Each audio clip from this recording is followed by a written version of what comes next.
આ જગતનો આધાર કયો? તો કે યજ્ઞ, દાન અને તપ.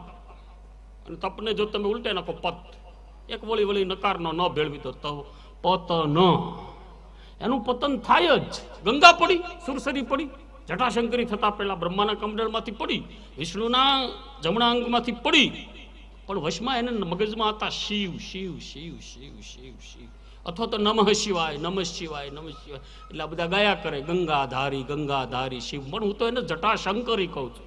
જટાશંકરી નામ પડ્યો. તો યજ્ઞદાન અને તપ બુદ્ધિમાનોની બુદ્ધિને વિશુદ્ધ અને પવિત્ર કરે છે.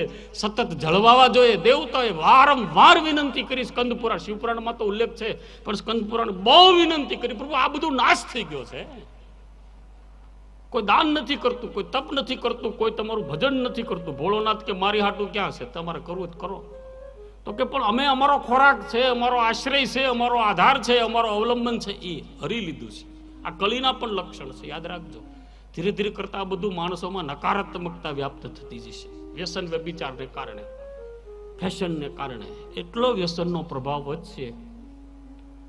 મોટા એ કરવા દાન કરે, પછી પાછળથી જે કરે એ પાન કરે. તમે નામ જપો ને, નાના નાના છોકરામાં આવે, આ 31 આવે છે ને, રોવા જોવા શિવ નો જાય, બાજુમાં પાછો દી લગાડી દો શીન કાઢી તો ન્યા જાય.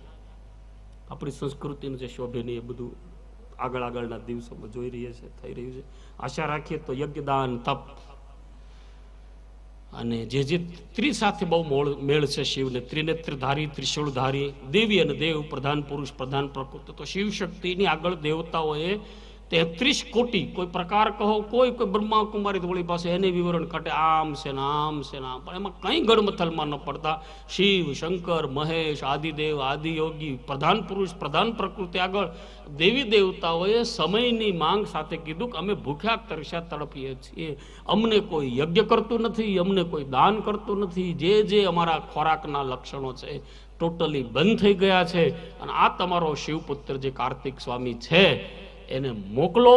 એટલે એ તારક નામનો જે અસુર છે, તબ જન્મ એવું ષડ બદન કુમારા, તારક અસુર સમર જહી મારા. મારે તો વિશ્વમાં અસુરનું સામ્રાજ્ય ખતમ થાય અને સ્થાન ભ્રષ્ટાન શોભ. અમે અમારા સ્થાન ઇન્દ્રલોકમાં, સ્વર્ગમાં શશીપતિ ઈ થઈ ગયો છે, એ છૂટી જાય, અમને શશીપતિ કરે. યમ, કુબેર, વરુણ, બધું વરસાદનું બધું બેલેન્સ જે વિખાઈ ગયું છે એ બંધાઈ જાય. એટલે કલિપાવન અવતારે સ્કંદ, શિવ અને ગણેશ પુરાણનો સાર એક ચોપાઈમાં ગાયો.